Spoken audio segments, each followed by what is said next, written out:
چقدر مؤدب نشستی و تا الان داشتی نمیدونم وای. پیستون میکردی تو خودت، چه میدونم حرکت میزدی. الان یه نشستی یا جرمیا. چه خبر؟ چه میکنی اینجا؟ کجا ما رو آوردی؟ نوکرم حاجر ها. می خوش اومدی به مپ سوروایول بنده. اینجا مپ سوروایول خودم، یه خوش شهر ساختم اومدم. عملا. جای زیباییه. خوش اومدم خیلی خوش واقعا اومد، جای آره زیباییه. حتما. اووردی ما رو پادکست ماینکرافتی هاش پارساره. بله بله آوردم پادکست ماینکرافتی و قرار راجع به گذشته و آینده یوتیوب فارسی صحبت کنیم هاجرمیا. نوکرم راستی یادم رفت، صندلی روبرویمون دوتا از دوستای خوبمون هستن. معرفی میکنی دو هاجرمیا؟ تا از دوستامون، بله، آقا تراب و بله بله تیمسار. بله. آقا تورا دوستان با خوب تیمسا. که چه عرض کنم، خیلی وقت اینا دیگه نیستن.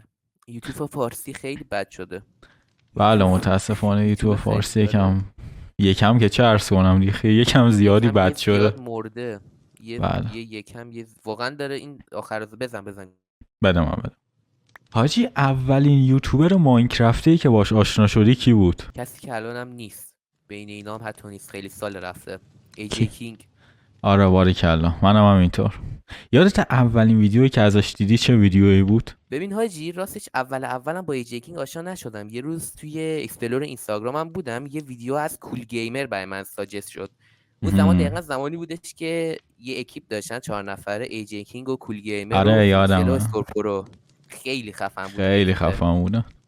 چند وقت پیشم یه ویدیو گذاشتم با هم. آره داشتم میگم یه ویدیو از اینا دیدم و واقعا به اون اکیپ حال کردم. بعدش هم با ای جی کینگ و فینکسیالا اینا آشنا شدم و کامیونیتی مهم. ماینکرافت. حاجی من خودم اولین ویدیویی که از ای جی کینگ دیدم اولین ویدیوی سوروایولش بود. نمیدونم مالت 5 سال پیش فکر کنم این ویدیو، مال 4 سال پیش، آره 5 سال حاجی، پیش. اون پروی سری ترین سری سوروایول. سوروایوله. آره اون سری سوروایولش من خیلی دوست داشتم، یعنی مثلا 1000 بار منم هر خیلی دوست قسمتشو داشتم. میدیدم. منم آره. واقعا یک لژند بود. انو آره واقعا یادته؟ انبیل. غلام. بیل. غلام. آره وای چه خدایی دورانی بود. چه دیگه دورانی اینا بود بر واقعا. نمیگردن. یه دوران طلایی بودش که گذشت و دیگه بر نمیگرده. بعد از اونجا مثلا اون ویدیو رو چند تا از ویدیو از ای جی کینگ دیدم، بعد با اسکورپورو آشنا شدم، بعدش حسن، بعدش کلا اکیپشون کلا خیلی حسین. دوستشون داشتم. آب آره منم دزدک. حاجی. مرتی که دارم جدی باید صحبت میکنم. حاجی اتفاقا الان آقا تورا با اینجا دیدم. کی با عرفان آشنا شدی؟ عرفان و داستان مهاجی عرفان اینجا خیلی از یوتیوبرها رو سال 2020 باشون آشنا شدم، چون اولین سالی بود که کلا اومده بودم داخل یوتیوب. یعنی یوتیوب نصب کرده بودم و مثلا میگشتم. چون میخندی؟ یوتیوب نصب کردی؟ ناموسن نصب میکنن؟ کجا دانلود میکنی؟ نه منظورم این بود که یعنی یوتیوب داشتم ولی تا حالا نیومده بودم داخلش. شروع من داخل عجیبه. اومدن داخل یوتیوب سال 2020 بود. بعد دیگه اومدم منم اولی. همین حوالی. من و تو تقریبا توی یه حوالی با هم اومدیم، درسته؟ آره تقریبا. بعد اولین یوتیوبری که کلا باهاش آشنا شدم آریا کوکسر بود. یعنی اومدم اونو از قبل میشناختمش، داخل اینستاگرام دیده بودمش، بعد اونو میشناختم. یعنی اولین چیزی که من داخل یوتیوب سرچ کردم آریا کوکسر بود که سابش کردم و مثلا آره. ویدیوهاشو میدیدم. بعد از اون ور با پارسالی پاشنا شدم. بعد دیگه یوتیوبرهای دیگه همینطوری. بعد یه روز اومدم سرچ بعدش کردم هم ماینکرافت. خب آره. همینجور سرچ کردم ماینکرافت فارسی، حدس بزن با کی آشنا شدم. ای جی کینگ. ای جی کینگ اولین کسی بود که باش آشنا شدم، ولی بعدش معراج بود. معراج. وای حاجی، و خیلی اون وقت اکیپ رفتم معراج. ستایی که داشتن ویدیو میذاشتن آر خدا جی بود. بی. آر جی بی گنگ، واقعا آره خدا بود یعنی. چه کسایی بودن و رفتن. ببین، واقعا. میدونستی مایکرافت 100 روزه رو اولین بار معراج شروع کردش؟ آره چیزی که الان داره خز که از خز یه مرحله بیشتر گذشته. 100%. شما که ماینکرافت 10,000 روزه گذاشتی آقا ارمیا، تبریک میگم. خب دیگه. به هر حال به هر حال بعد تلاش زیادی بکنی به جایگاه من برسی. بله بله بله. اولین یوتیوبری که باش آشنا شدی آریا کوکسر بود. اولین خب یوتیوبری که آره آشنا شدم آریا بود. آره، منم بذار داستانم بگم. من آریا کوکسر نه، با آریا کوکسر هم بعدش آشنا شدم. خب ویدیوهاشو میدیدم، خیلی ویدیو باحالی میذاشتش، یعنی هنوزم شب باور نشه میذاره. آره ولی اولین یوتیوبری که من باش آشنا شدم، تو میدونی دیگه فکر کنم. من چند سال پیش یوتیوبم رو به عنوان ماینکرافت استارت نکردم. تو کامیونیتی ماینکرافت نبودم، کامیونیتی فری فایر بودم. آره فری فایر آره. میذاشتی تو. آره اسکینم نها کنه، این یکی از شخصیت‌های فری فایر به اسم اسکایلر که مونده بله بله. به یادگاره. آره حاجی، خلاصه خیلی کامیتی مزخرفی بود، حتی از کامیتی ما مزخرفتر، و خدا رو شکر اومدم بیرون، کشیدم بیرون. مرسی اولین مرسی. یوتیوبری که باش آشنا شدم و اون یوتیوبر کلا منو به یوتیوب علاقه‌مند کرد، اسمش تندر بود.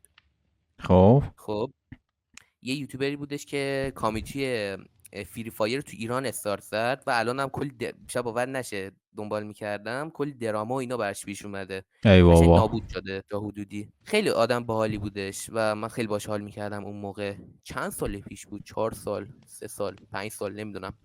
آره حاجی، این یوتیوبر خیلی یوتیوبر خوبی بود و ماینکرافت هم یه چند تا ویدیو ماینکرافت هم گذاشت. تو یکی از ویدیوهاش من رفتم به عنوان شرکت کننده، باش سلفی دارم. فکر کن مثلا یه زمانی یوتیوبر مورد علاقت رو تو بازی ببینی، با آره خیلی سلفی بگیری خفنه. چه حسی داره.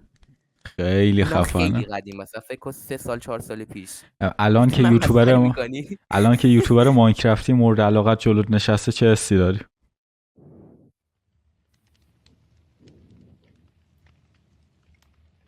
متوجهم. درست حاجی. من یه تایمی همون سال مثلا 2020 2021 خیلی ماینکرافت فارسی میدیدم، یعنی هم فارسی هم انگلیسی، کلا ماینکرافت زیاد میدیدم داخل یوتیوب. هی میرفتم سرچ میکردم، همونجا هم با یوتیوبرهای خارجی آشنا شدم، مثلا دیریم بود آره و جورج نات فاوند و چه میدونم، اون آره حاجی، اکیپشون من آره. خیلی خفن بود.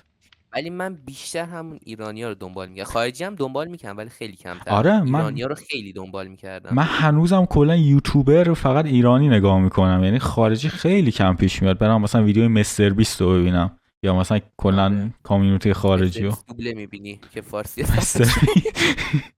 مستر بیست دوبله میبینم. حاجی همین دوبله مستر بیست هم ناموسن دیگه انشو در آوردن چند وقت پیش، الان دیگه زیاد واقعا کسی نمیذاره. گذاشتن که فکر کنم فقط چیز میذاره، پوریا وست میذاره، بقیه خیلی کمتر میذارن. خب میدونی پوریا وست هم تخصصش دوبله، آره دوبلاژ من اون که دیدم خیلی اصلا قشنگه. تخصصش دوبله است، صداش هم خیلی خفنه، ولی حاجی دیگه بکش خیلی بیرون خدای قشنگه. دیگه مستر بیست، میدونی چی میگم؟ یعنی آره والله حاجی. بیا چیزای دیگر رو دوبله جوری شدش کنیم که رفیق. حاجی، جوری شدش که مستر بیست خودش داره یه کاری میکنه که دوبله فارسی رو ویدیوش بذاره. چند این تا از کارو ویدیو کرده شورتاش ها. آره دقیقا چند تا از شورت آره ویدیوهاش آره فارسی هم واقعا. خیلی آره عجیبه. حاجی. بذار نظر تیمسار رو بپرسیم راجع به این موضوع. آره حاجی ناموسن راست میگه، ناموسن راست میگه. حاج پارسا روانی. تقریبا. سه تا از یوتیوبرهای مورد علاقت رو بگو کلا، حالا فارسی یا غیر فارسی کلا. یکیش تیمسار، خب تیمسار مدین جان هستش. همینجا هم هست. بله بله. ببین اگه چند سال پیش ازم الان فقط شاید بگم تیمسار. ببین افراد خیلی زیادی نگاه میکنم ولی به عنوان یوتیوبر مورد علاقه نمیتونم بگم. یوتیوبر مورد علاقه فقط تیمسار رو میتونم بگم. اگه چند سال پیش، 1-2 سال پیش میپرسیدی، تیمسار، عرفان تاکسیک و ای جی کینگ. خب الان چرا عرفان تاکسیک و ای جی کینگ نیستن؟ ای جی کینگ که والا تکلیفش با خودش مشخص نیست. ویدیو چی؟ آره. چرا آخه ویدیو چنل یک اصلا بوستید گذاشت کنار. آره واقعا حیف شد. ایونت هایی که حاجی چه میذاشت، ویدیو ایونتاش خدا بودن. میدونی من توی یکی از ایونتاش بودم، همون 5 میلیونیه. حاج پارسا شوخی میکنی؟ 5 میلیونیه بودی؟ آره یه راست منم فکرم 5 میلیونیه بودم. من توی ایونت بدوارزش بودم. من توی یکی از 5 میلیونیا بودم، توی یکی از ایونتاش هم بودم که مپ خودشو گذاشته بود مولتی پلیر، بعد همه میتونستن بیان. آره توی اونم بودم. بعد اون آره آره. بعد اون حسن گذاشت، با الهام از اون حسن گذاشت، من مپ حسن رو رفتم.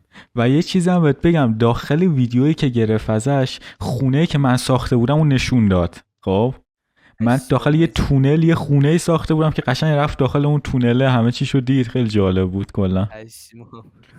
آره ببین خدایی. من یکی از بزرگترین افتخاراتم این بود، یه میمی واسه میم ریویو ارفان میگم ببخشید، یه میمی واسه میم ریویو ایجکینگ درست کرده بودم، بعد ریاکت رفتم، بعد برنده شدم. آره بهترین میم شدم ولی جایزه نداشت. عجب. خنده عصبی حاجی. آره واقعا روان تو هم داری روانی میشی. منم آره، به مولا که به مولا. باجی بیا راجع به عرفان تاکسی حرف بزنیم. به نظر چه بلایی سر عرفان اومد؟ یعنی چه بلایی سر عرفان اومد؟ کلش اینجای دیگه. آها از اون لحاظ. بله بله. یه لحظه یادم رفته بود. ولی به نظر من عرفان با اون سری هاردکورش به اوج خودش الان اون اوجش رو از دست داد. قبول داری؟ آره سری هاردکورش خیلی قشنگی بود. 120 پارت 120 بار 120 تو پارت. هاردکور گذاشتی تا حالا تو چنلت؟ آره هاردکور 50 روزه گذاشتم. 2 تا پارت 50 روزه 100 روز. آن برو 2 تا حال پارت کن. گذاشتی کلا. آره من فکر کنم رکوردم نمیدونم 7 تا ویدیو 8 تا ویدیو هاردکوره کلا. یو 120 روز گذاشته این بشر. کلا حاجی من نمیدونم چرا با سری کلا مشکل داشتم. درستمون سری درستمون چنلم ندارم. چرا نداری من خب؟ اولین نمیدونم من ویدیو سری سوروایول سری هاردکور این اصلا نمیدونم چرا ثبت حاجی نمیکنم. خیلی همه دوست داشتم ولی خیلی از کسایی که شروع کردن با هاردکور شروع کردن، یعنی خیلی عجیبه. دقیقاً آره. بعد همیشه هم تایتل ویدیوهاش این بود که من بهترین شروع و داخل هاردکور داشتم. این تایتل رو نمیدونم چرا همه میذارن رو ویدیوهاشون، هنوزم همه میذارن. خیلی عجیبه به برام. من میزنی؟ داری به من جان میزنی حاجی؟ مگه تو هم گذاشتی؟ من داری من بهترین شروع تو متاکرافت داشتم. آخه من ویدیوهای تو رو نمیبینم برای همین میگم. آقا قطعش کن. آقا قطعش کن. چیه اینجا من میزنم اینجا میشکنم. برو. آقا آتیشو چرا؟ اینجا خراب میکنم. عجب. آج پارسا تا اینجا من نظر راجع به من که مهره مار چیه؟ مهره مار خیلی دوست دارم، خوشم اومده حقیقتش. بهت میاد دقیقا. ای. پسری که پارسانوید باشه. پسر که پارسانوید باشه. مرسی. ببین این آهنگ میدونین دیگه زمانی که من یوتیوب شروع کرده بودم ترند ترین آهنگ بود مثلا محسن لرستانی اون موقع. آره تو چند سال یادته؟ داخل یوتیوبی؟ من 3 سال شده. 3 سال گذشته. به به. قبلش راجع به این بگم قبلش یه پیج اینستاگرام داشتم. ادیت میذاشتم. ادیت های کوتاه از گیم مزخرف فری فایر. فری فایر بله.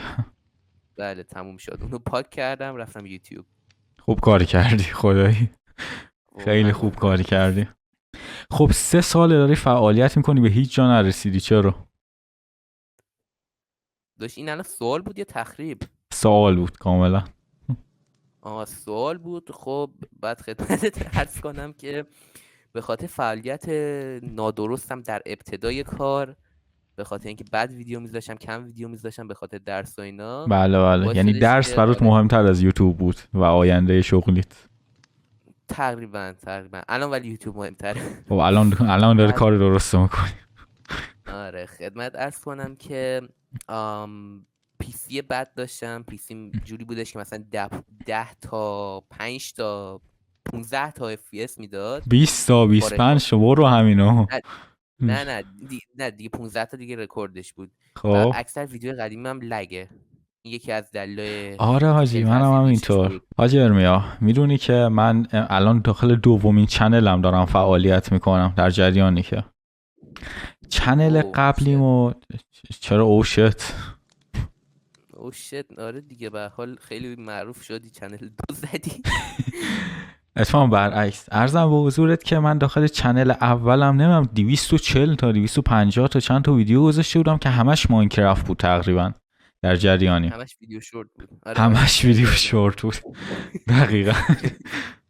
بعد تقریبا یه 1200 تا 1300 تا هم ساب گرفت، ولی حاجی اونقدری که باید دیگه ویو نگرفت. میدونی چی بهت میگم؟ یعنی سر یه سری اشتباهاتی که داشتم سر همون شورت ویدیوهای زیادی که گذاشته بودم دیگه به جای رسید که کلا ویو نداشت. برای همین کلا گفتم واجبی خیالیه بریم یه چنل دیگه.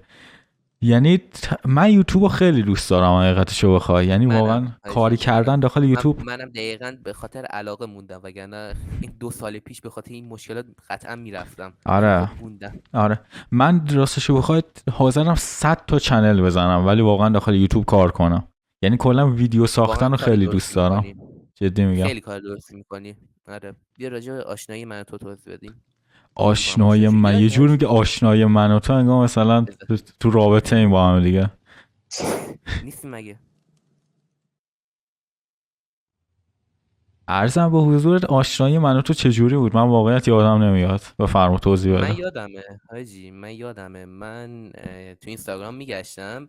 خیلی از بچه‌ای که تو اینستاگرام فعالیت میکردن دیدم، یعنی خیلی باشون آشنا شدم. آره یادته تو یه زمان خیلی توی اینستاگرام فعالیت می‌کردی، ویدیو خیلی باحال خیلی می‌ذاشتی. خیلی آره یکیش یه سری داشتی به نوب‌ها ماینکرافت فکت های آموزش میدادی ماینکرافت برای بغل تازه کارا. آره فکت ماینکرافت از تازه کارا، خیلی اون باحال بود. من فکر کنم اه، با همون باد آشنا شدم. آره اون یادش ویدیوها میاد. یکیشون مثلا فکر کنم یک دوتاشون خیلی وایرال شد، یعنی مثلا چند صد تا، واقعا چند صد هزار تا ویو گرفت. ایدهش واسه خودت بود یا ایدش جایی نه، دیدی؟ آخه خیلی از این ویدیوها زیاد ساخته بودن داخلش، چه کامیونیتی فارسی چه خارجی، اما خب چیزایی که میگفتم همش چیزایی بودن که خودم مینوشتمشون هر سری. چه بال.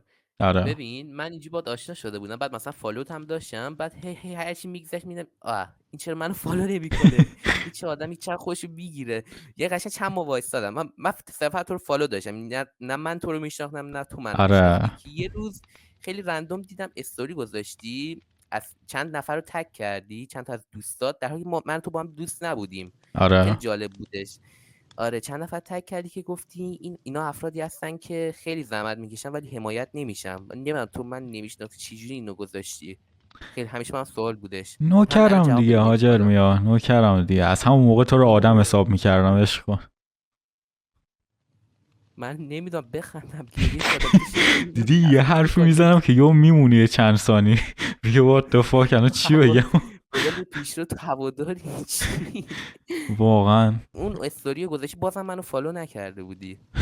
من موندم تو کار تو، چرا اینقدر نمیدونم، سخته مثل خودت؟ شاید دوران اصلا مشکل سختی تو داری تو فالو زندگیم بود کردن. آخه، کلا یکم حال آره خوشی بعد بهت نداشتم. گفتم آقا، بعد آره بهت دایرکت دادم و با هم آشنا شدیم. آره و یه ویدیو با هم گرفتیم، یادته؟ چند ماه گذشت، چند ماه بعدش گفتم آقا حاجی بیا یه ویدیو با هم بگیریم. ویدیو چیز ویدیو بود دیگه، چی بود داخل بلاک سرور؟ پارتی. آره بلاک یه پارتی. گیم، آره یه گیم آرکید بود، خیلی باحال بود. اها. مینی گیم اون ماینکرافت ویدیو رو بلاک خیلی پارتی. دوست داشتم ولی زیاد حمایت نشد ازش. آره من میدونی کدوم ویدیو خیلی دوست داشتم؟ یه ویدیو هم کدوم؟ با هم جدیدن که نه چند وقت پیش، بعد از اون ویدیو با هم اوکی شدیم، صمیمی شدیم. این ویدیو نه، همون ویدیو بلاک پارتی رو میگم. این ویدیویی خب که میخواستم بگم آره یه ویدیو بیلیارد آها یادته؟ اونو من خیلی بیلیارده دوست داشتم. خیلی قشنگ بود خدایی.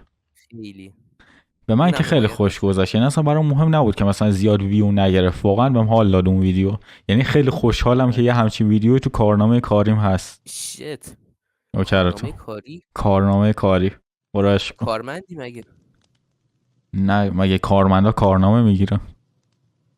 نه، خب کسایی دیگه. که دانشگاه آزاد کرج هستن کارنامه میگیرن. نوکرتون.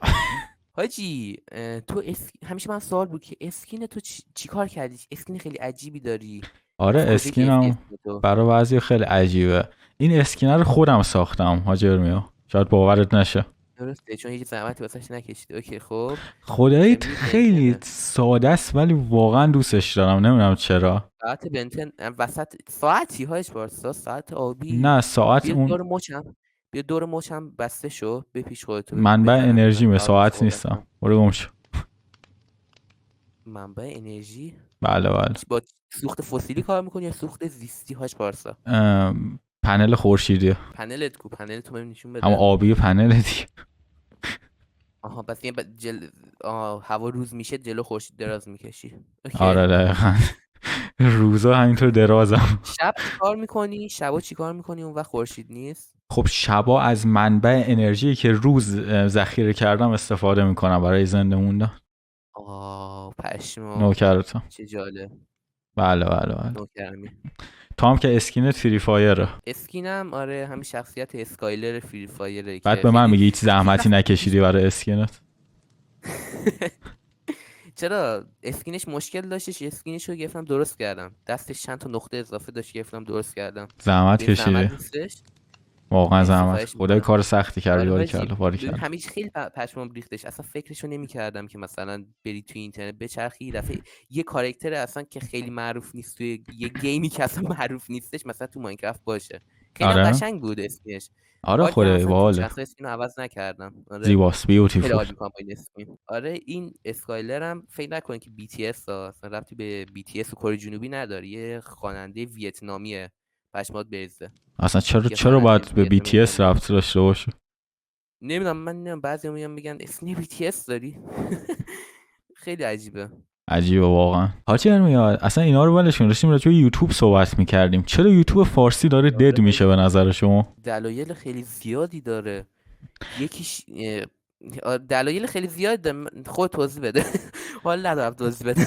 به نظر من دلیلش اینه که خیلی از یوتیوبرهای خفن دیگه مثل قبل درست حسابی کار نمیکنن. خب خیلی شل کردن دیگه. حاجی اسمم ببرم بعد تو حاشیه درست کنم، نظرت چیه؟ بفرما بگو. بسم الله. مثل عرفان تاکسیک. بس که هشت هست اینجا دیگه. عرفان تاکسیک میدونی یه مدت خیلی زیادی اصلا هیچ رفت نه، یه دفعه مثلا چند ماه ویدیو نمیذاش.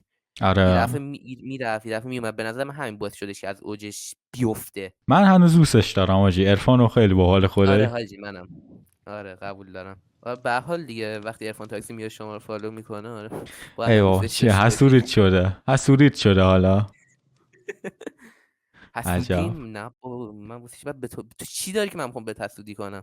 فالوی عرفان تاکسیکو دارم. راست میگه حسودیم شد. سال 2020 بود یادم میاد، حالا انگار مثلا 50 سال پیشه. نه خیلی 2022 بود. میدم چی میخوای بگی. 2022 چی میخوام بگم بگو دیگه مرتیکه. اینو میخواستم بگم آجی، سال 2020 بود که دیگه واقعا به نظر من اوج یوتیوب فارسی اونجا بود. بعد دیگه یهو شروع کرد پایین اومدن. حالا یهو هم نه ولی خیلی کم کم. شما گفتی 2022 بود، 2021 2022 اوجش آره بود. آره واقعا آره افراد مثل ای جی کینگ، عرفان تاکس. ای جی کینگ واقعا ببین خیلی خدمت بزرگی به یوتیوب کرد. آره ناموسا ویدیوهایی که گذاشت، ایونت هایی که میذاشت، هنوزم کسی شبیهشو نمیسازه. خدایی آره واقعا. ویدیو رو تو کامیونیتی میسازن به جز اون ایونت هایی که ای جی کینگ میساختش. ولی یه کانال یوتیوب هست، عملا 2 تا کانال یوتیوب که هنوزم این قبل دارن فعالیت میکنن درست حسابی. یاد ببخشید زدم نه یه لحظه زدم صندلیت رفت. صندلیم رفت ها. چیکار کردی هاش پارسا؟ دستم خورد. یکیشون چنل میاپلیزه. خب فکر کنم منو خودتون میخوای بگی. نه بابا من و تو کیم بابا، بذار درست حسابی ها رو بگم ویو بگیریم. آره یکیشون چنل میاپلیز، یکیشون هم کومانه که همین چند سال پیش شروع کرد به فعالیت. این 2 تا چنل از وقتی که شروع کردن درست حسابی داشتن فعالیت میکردن تا همین امروز. آره ببین میدونستی که میاپلیزشون هم یه سرور ماینکرافتی داشتن؟ آره یادمه یه سرور داشت. آره من بودی تو اون موقع بازی میکردی؟ خیلی قدیم بودا. من بازیش نمیکردم، ویدیوشون رو دیدم صرفا. ویدیوشون آره ویدیو اول ساختن. فکر کنم بعضیا رو همینجوری نمیدونم با چه جوری آوردن، قری کشی بود چی بود چه میدونم والله.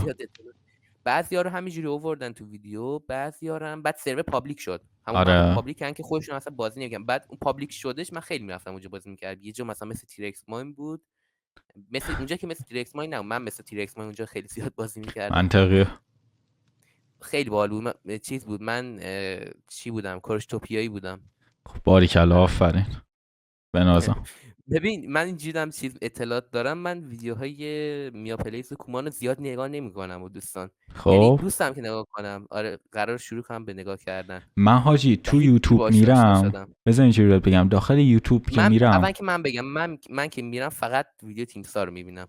خب خوبه باریکلا. ویدیو گذاشته باشه تیم سار رو میبینم. من حاجی یا دارم کومان میبینم یا دارم پادکست گوش میدم، یعنی غیر از این دوتا من هیچ چیزی دیگه نگاه نمیکنم. داشتی میگفتی راجع به دد شدن کامیتی داشتی میگفتی؟ آره داشتم اینو میگفتم حاجی دیگه. همونطور که گفتم دیگه خیلی ها مثل قبل ویدیو نذاشتن، ایده ها خیلی تکراری شده بود.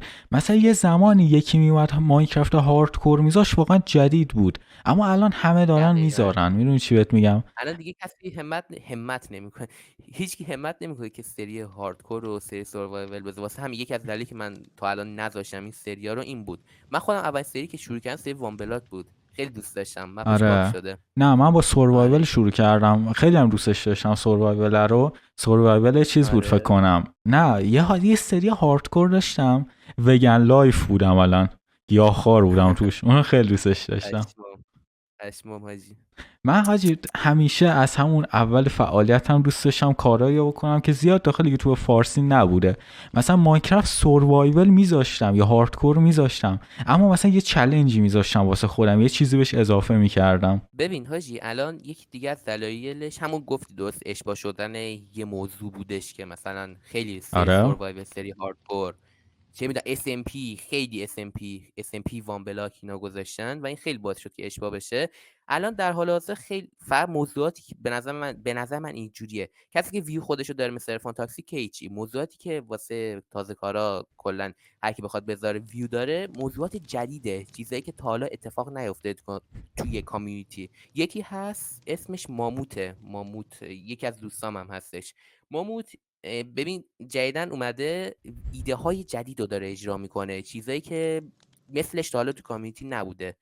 ایده مثلا میره توی سرورها مثلا رفت اون دفعه سرور مستر بیست چه میدونم کلا ایده های خیلی جدید که توی سرورهای ماینکرافت انجام میشه که تا حالا کسی نداشته و جذابه، یه چالش جذاب انجام میده و به نظر من این خیلی کارش درسته، به کامیونیتی کمک میکنه.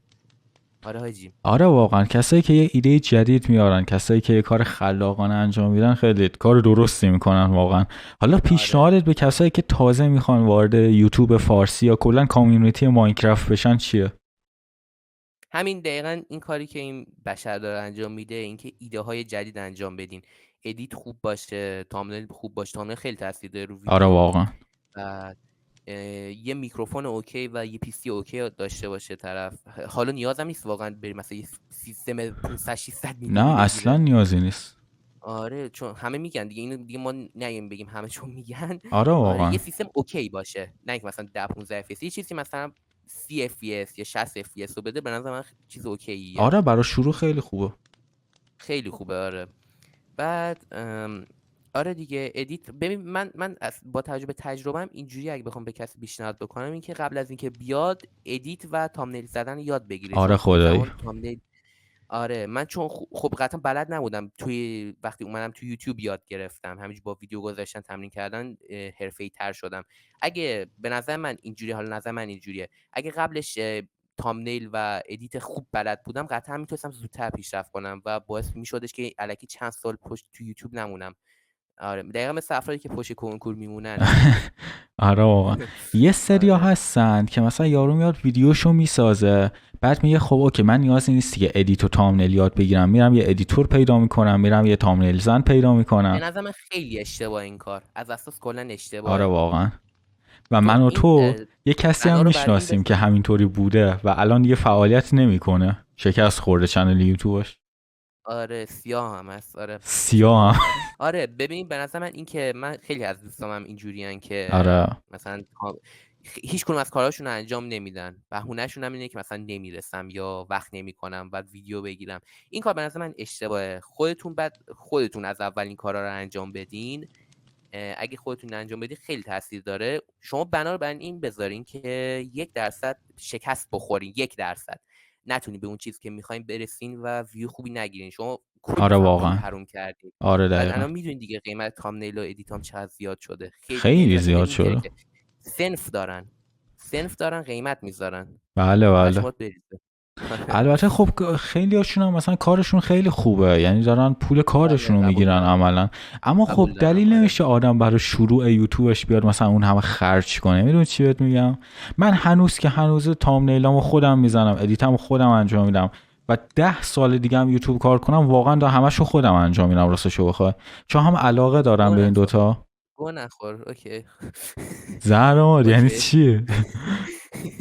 خدای پول زیاد داشته باشی چه وقت خودت انجام بدی. من آخه میگم ببین انجام بدی یا بعضی چیزایی که وقت نمی‌کنی و بدی بقیه انجام بدن. آره من خودم همه کارم، من که دارم اینجوری میگم همه کارم خودم انجام میدم، فقط بعضی ویدیوهایی که خیلی برام مهم‌ترن میدونم نمیتونم اونجوری که دلم میخواد تامنیل بزنم میدم بقیه بزنن. آره بعد یه چی بهت بگم، من اصلا میدونی چرا یوتیوب رو شروع کردم؟ بگو چرا. من اصلا به یوتیوب به ویدیو ساختن علاقه نداشتم از اول، من به ادیت علاقه داشتم. خب یعنی رفته بودم مثلا ادیت یاد گرفته بودم، بعد گفتم خب بیام حداقل یه استفاده بکنم از این چیزی که بلدم، اومدم شروع کردم ویدیو ساختن. یعنی من عملا ادیت رو دوست داشتم که اومدم وارد یوتیوب شدم، ولی الان یوتیوب رو بیشتر دوست دارم. هنوزم ادیتو دوست دارم ها، برای آره همین هنوز دارم خودم ادیتامو انجام میدم همیشه، چون آره خوشم حالا میاد تو واقعا. تا این آره تو تا اینجا گفتی، من دو تا چیز جالب بگم. اول که من ادیتو قبل از اینکه پیسی جدید بگیرم با گوشی میزدم، یعنی از 2 سال تقریبا با گوشی ادیت میکردم، پشمات آره بریزه. خیلی واقعا دردسر داشت و خوبم بود، یه سری مزیت هم داشتش. آره ادیت با گوشی بعد هم سخته ولی خب خوبه، بد نیست. خدمت درس کنم که گفتی آره چرا یوتیوب شروع کردم، بذار منم بگم چرا شروع کردم. من راستش دلیل اصلیش پول بود. به خب خاطر اینکه منطقیه. میدیدیم آره پشمات بریزه، میدیدیم این همه آدم رفتن، میدونی آخه تاثیرم داشتش، به این همه آدم پول خیلی خوبی میده، درآمدش خیلی آره خوبه. دیگه. من راستش به خاطر دقیقا پول یوتیوب شروع کردم، ولی به مرور که گذشتش این علاقه به پول تبدیل شد به علاقه به خود یوتیوب. و اگه آره علاقه به پول بود خب 1-2 سال پیش میرفتم، ولی دقیقاً خب دقیقاً. منم با گذشت 3 سال هنوز مانیتایز نشدم و درآمدم تا الان از یوتیوب صفر بوده، هیچ درآمدی از یوتیوب نداشتم. بله. دقیقا اون زمان یه سری یوتیوبر موفقم که باشون صحبت میکنم همیشه بهم میگفتن که به خاطر پول یوتیوب رو نیا، شکست میخوری، به خاطر پول بیای یوتیوب شکست میخوری. و منم نمیدونم چرا شکست، علت این که شکست نخورم به خاطر که اون علاقه عوض شدش. آره من این که به خاطر پول نیا خودم به بقیه اینو توصیه میکنم، دقیقاً. توصیه همون فرد الان دقیقا به اون به من اون توصیه میکنه، الان من این توصیه به بقیه میکنم. ولی خب واسه من شانسی بود دیگه، علاقه عوض شدش یه دفعه. ولی خیلی هستن به خاطر مثلا پول عین من میان، ولی خب چون میبینن چیزه کلا میرن، نمیرسن به اون میرن. ولی خب من من علاقه عوض شدش توی من. آره همونو میگم، اگه به خاطر پول بخوای بمونی که همون نیایی داخل یوتیوب خیلی بهتره واقعا، چون دقیقاً. خیلی قراره البته یه سری هم هستن که مثلا یارو یه ماه مانیتایز میشه و 10 تا ویدیو مانیتایز دقیقاً. میشه، آره. اما خب دقیقاً. اکثرا اینجوری نیستن. اکثرا مثلا ممکنه 1 سال 2 سال حتی 3 سال طول بکشه، ولی خب مهم اون علاقه است که یه اختاپوس داره میمیره. حاجی ولی به نظرم این روند که کامیتی داره دد میشه همینجوری ادامه پیدا کنه، واقعا به یک قبرستون تبدیل میشه یوتیوب فارسی. قبول داری؟ آره دقیقا یه واقعا آخر دقیقا. زمانی اتفاق میفته. خود این اتفاق که تو کامیتی فارسی داره، فارسی ماینکرافت داره اتفاق میفته، فقط مخصوص ماینکرافت نیستش که اینقدر یوتیوبرها زیاد شدن، این موضوع اشباع شدش. بعد بله این بله. توی دقیقا کل یوتیوب این اتفاق داره میفته و به نظرم این خیلی غلطه. بعد یه جایی جلوش گرفته بشه، اگه همجوری ادامه پیدا کنه واقعا حیفه که این جای بسیار قشنگ به یک قبرستون و تبدیل بشه و آخر زمان اتفاق بیفته. به نظر من یکی دیگه از دلایلی که باعث شده این اتفاق بیفته اینه که الان دیگه واقعا خیلیا بخواد برای عشق کار نمیکنن، عشق یوتیوب ندارن. خب خیلیا عملا همون به خاطر پوله دارن کار میکنن. خیلی از کسایی که مانیتایز خیلیا شدن بین همین دیگه مثلا اینجوریان دوستامون که یوتیوبرهای آره ماینکرافت دیگه خیلیا مثلا هستن اینجوریان اینجوریه. که آقا ما الان یه ویدیو بذاریم که دیگه فقط پولش بیاد دیگه، میدونی مهم نیست چه ویدیویی باشه. دقیقاً. من حاجی خودم شخصا دیگه برام مهم نیست اگه مانیتایز بشم یا نشم، من واقعا یوتیوب رو دوست دارم. یعنی تو خودت هم میدونی من همین الانش دارم پولم و یه جا دیگه در میارم. خب برام مهم آره نیست دیگه مثلا. چرا میخندی؟ حاجی یه لحظه نه چون مغزم رفت پیش قاچاق. اوکی قاچاق آره چی؟ قاشق میکنم، غذای بد. کلاهبردار. کلاهبرداری. آره برای همین دیگه برام مهم نیست، من دارم صرفا کاری که دوست دارم انجام میدم همین. آره من دقیقا اگه بدونی روز به روز همینجوری واچ تایم چنلم کمتر میشه. آره به نظرم اگه 4 نفر دیگه عین ما بیان داخل یوتیوب که واقعا پوله براشون دیگه مهم نباشه، صرفا کانتنت خوب بخوام بسازن، واقعا میتونن یوتیوب فارسی رو نجات بدن. خب آقا ارمیا مرسی که اومدی، مرسی که دعوت منو قبول کردی برای این ویدیو پادکست. نوکرم خواهش می‌کنم. البته خیلی هم خودتون نگیر چون آدم مهمی نیستی زیاد، من صرفا چون کسی دیگه دم دستم نبود امروز. عجب. برای حرف آخر اگه حرفی داری زره تو حرفتو بزن، اگر نه که من میرم. والا حرفی که ندارم، ولی خب امیدوارم که چنل خوبی چرا میری؟ من دارم حرف میزنم.